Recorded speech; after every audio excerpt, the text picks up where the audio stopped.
Good morning, guys. This is Rusty 78609, Central Texas, USA, and I am going to take a little drive here this morning. This is September the 7th, 2017. At what time is it? 9:19 a.m. Temperature is 70 degrees, or excuse me, 68. Very nice in Central Texas. And what else is going on? Just a quick heads up on something. I mean, since the temperature this morning in Central Texas is like 50 degrees, you know, I got a low tire warning light, and that happens in cold weather, particularly the first little cold snap. You'll go out and get in your new car, or your newer car that has that feature, the low tire warning light, and it'll be on. And but anyway, so just take it somewhere and air it up. And on my Ram pickup, it shows which tire it is. In my case, it's the left front. It has 34 pounds in it and should have 43. And I'm on my way to Discount Tire to get my tires rotated anyway. So that worked out perfect, because they will rotate my tires for free. And they will also put the proper amount of air. But anyway, that's not what I'm going to talk about today. The topic for today is RV trip planning, or any trip planning, whether you're going to be living in a van or a car or whatever, and you're going to go take a trip. Here are my thoughts after 30 years of living in RVs. Approximately, I might be off a year or two on that. I mean, I full-time RV'd. I pulled travel trailers for 25 years, and then since then I've gone camping in a Toyota Prius, and then I've gone camping in a pickup with a Lear camper top on it.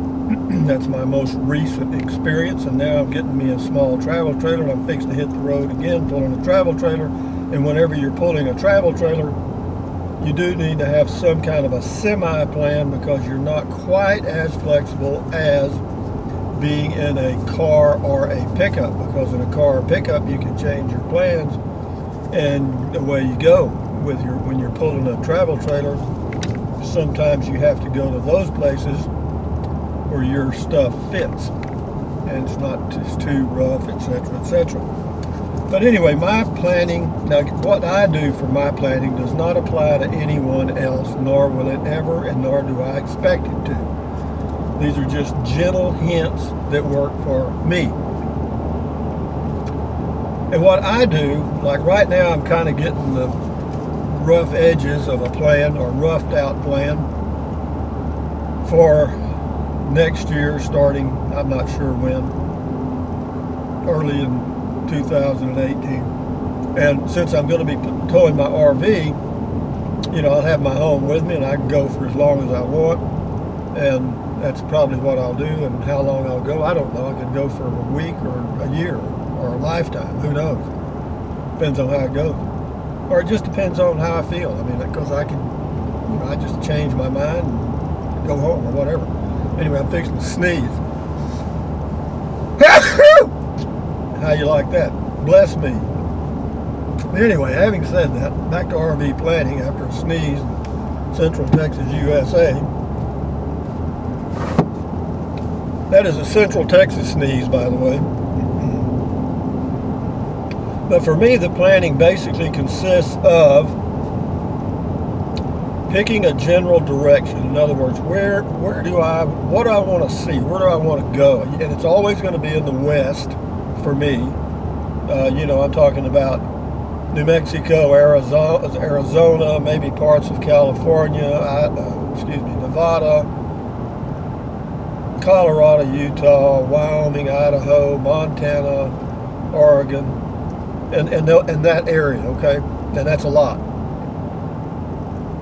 There's a lot of places to go there, and I mean, you can spend 10 years right in those areas and still see something new every day. But what I like to do, my plan is to kind of take the lower route, which will be like going out through, you know, Tucson, and then maybe out towards Quartzsite, and then over to Lake, whatever, Havasu, in that area, and then up north. Kind of follow the weather. As it starts to warm up, I'll move north. And but what I do for me, my trip planning, is I just plan when I leave my home base in Central Texas, I usually have a 2-day plan and then a general direction after that. In other words, because it takes 1 day to get halfway out of Texas, and then the second day I'm out, and then I'm in New Mexico going somewhere. And what I'll do is when I get to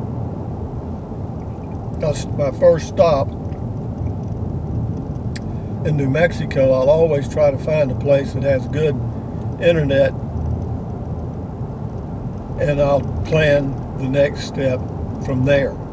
And then I'll have in mind the step after that. So I'm usually about 2 steps out and just in a general direction, because at any time I may say, well, wait a minute, I'm not sure I want to go that way, let's go this way. You know what I mean? And I don't make reservations at state parks or national parks ever, because I change my mind when I'm traveling, because I'm very flexible. I want to enjoy the trip. I don't want the trip to be in control of me.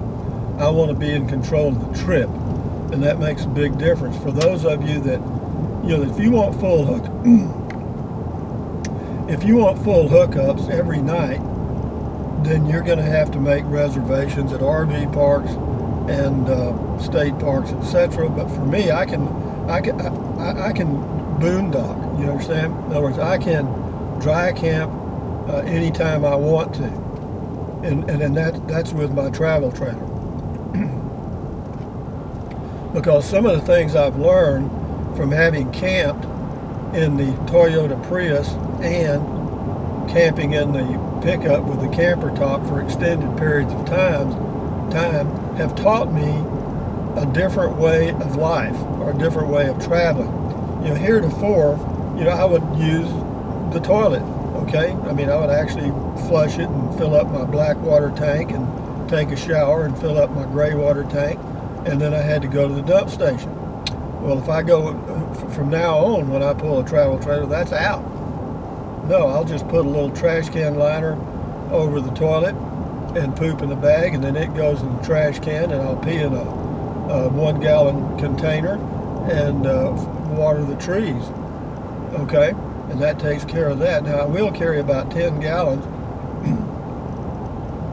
of fresh water, and the reason for that is it is nice to be able to take a warm shower. Now, taking a shower, for me, I can do it probably with, even in the RV shower itself, I can do it with 1 gallon of water or less, because I don't put soap on my body at all. Now, I do use shampoo to wash my hair with occasionally, and but that's not often, maybe once a week, and that's all. But and that bath will take a little extra water, because you got to get the soap out of your hair and all that crap. But anyway, so I get by very frugally with water. And as far as dry camping, I've got that 120 120 watt suitcase portable panel by Zamp, and it works fine for charging the battery. All I'll have to run is a fan, and as far as charging my laptop and my phones, I'll do that in my truck when I'm driving, or even when I'm not driving. I'll just do it in the truck, because it doesn't take much power, and so that takes care of that. And also I'll be running the Dometic CF18 12-volt refrigerator when I'm off the grid entirely, or boondocking, or dispersed camping. So, in my planning, I'm totally flexible. I mean, I could go into an RV park, I could go into a state park, I could do a lot of things, but I've really looked at, in fact, I've even made a reservation to stay at an RV park near Silver City, New Mexico, by the month, starting in June of next year. And I'll keep that reservation until they call me next year, probably in April, to confirm it, and they'll want a deposit. At that time, I'll make the final decision. But right now, it looks like I'm probably not going to do that, because I really don't think that I want to stay in one spot for a full month when I'm out in that area of the USA. Now, when I'm at my home base, you know, it's like being at home. You know, I mean, you're there. You know, that's your home. A little different. But when I'm out in the West, you know, I want to go see stuff. You know, I'm kind of nosy that way. And again, and also, you know, of course, I've mentioned this in other videos, and I'm just rambling on while you guys, for those of you that like these driving videos, enjoy. But again, whenever you're out there, you know, it's easy to go to freecamping.net and some of these other free camping web pages and try to find places to camp on government land or Walmart or somewhere else for free. And there's a lot of it out there. But let me tell you, I've said this again before, but believe me, sometimes the directions suck.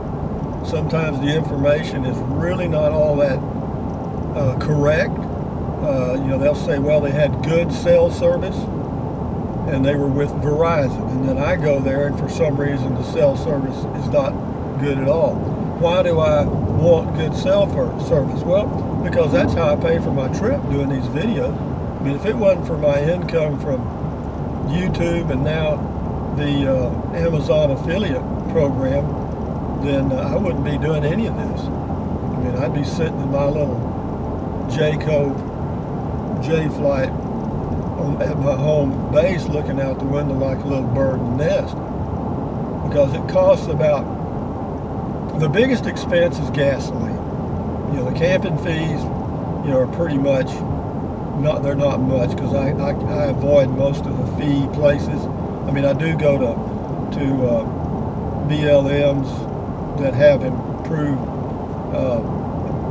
camping, and they cost me $4 a night, $3.50 to $4 a night, and so that's not really a big expense. So, but for gasoline, that's what eats you up, particularly when you're pulling a travel trailer. I'm hoping to get, right now I get 25.5 miles a gallon with my V6 Ram pickup with 321 gears, and pulling an RV with 321 gears, probably I'm looking at, I'm hoping to get 15, and that might be optimistic, I'm not sure. But the trailer weighs 2,400 pounds. I'll probably have 300 pounds in it, including clothes and water and groceries. So we'll see, maybe 400, not sure, say 2,800 pounds total. This is Highway 281 for you new guys, Central Texas, USA. Notice it's busier today. We got gasoline again.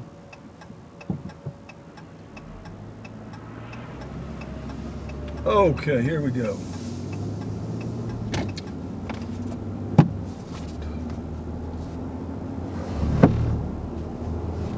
Going almost due south now.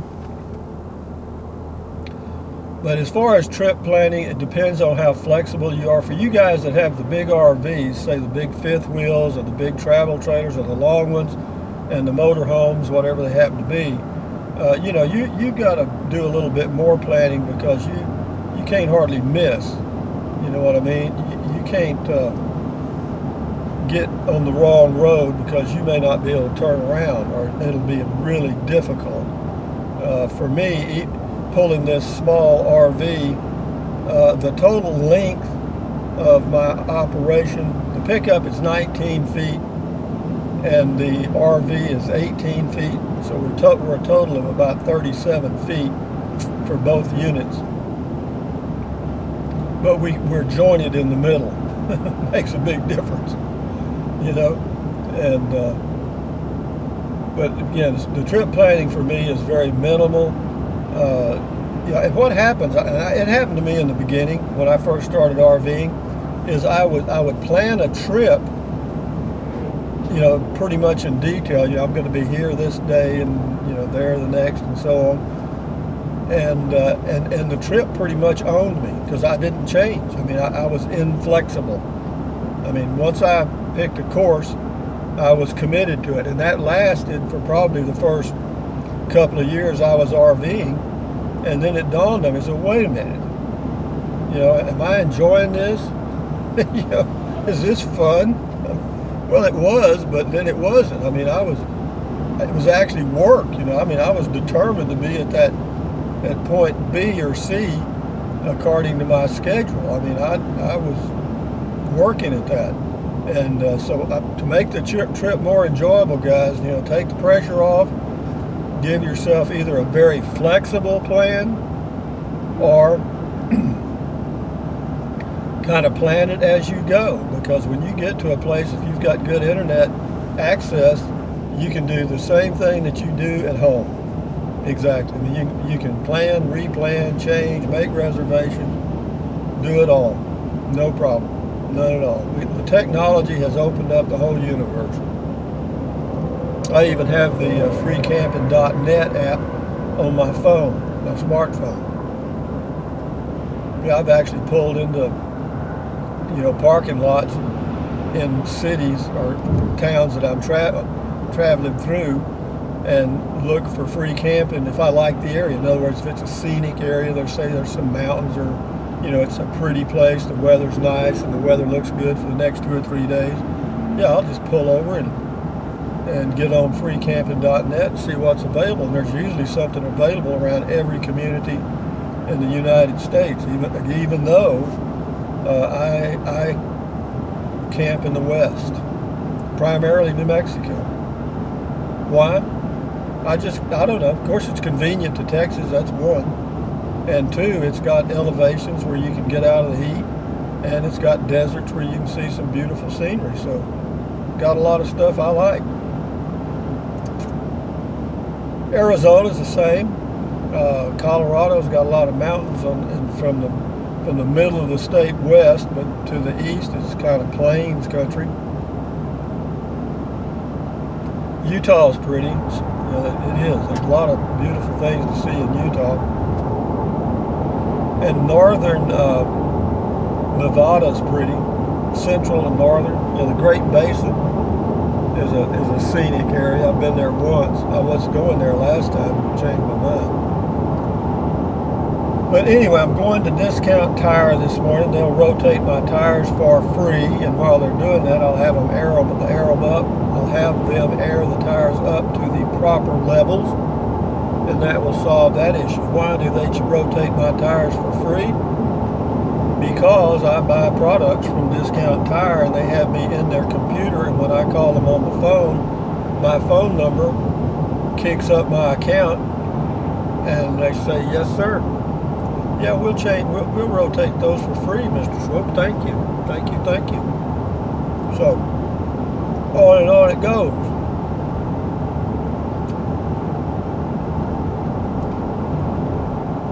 I'm off to see the wizard, the wonderful Wizard of Oz. You know, they still haven't called me back from the RV dealership. I hate that. God darn. I hate that. I hate for anybody to lie to my face. I'm not sure they're not lying. I know that. They're getting information from the manufacturer, and, you know, is that reliable? I doubt it. I don't know. I'm not going to say. I think everybody's, quote, just doing their job.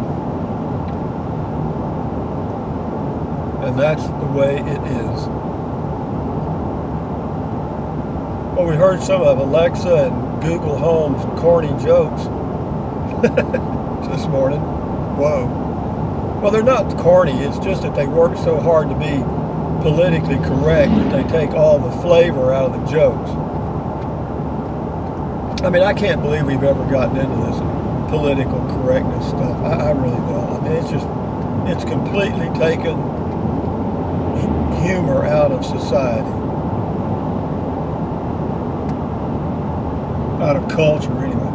Well, it shows to be 246 there for regular unleaded.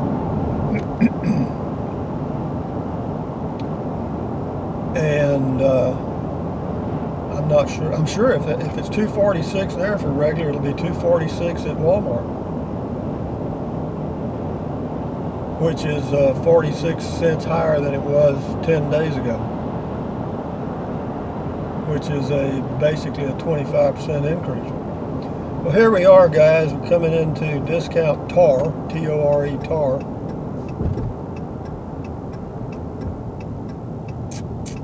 Yeah, they'll rotate them for free. It's just a matter of when they can get to it. Walmart is $2.30 something. I saw the sign. Let's see. Yeah.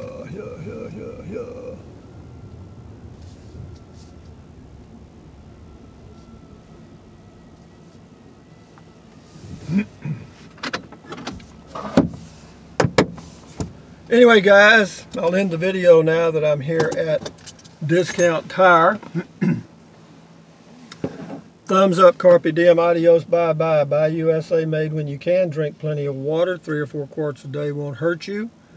And take deep breaths, stretch, keep your health. That's what this ending is all about. Enjoy your life, guys. Adios, bye-bye.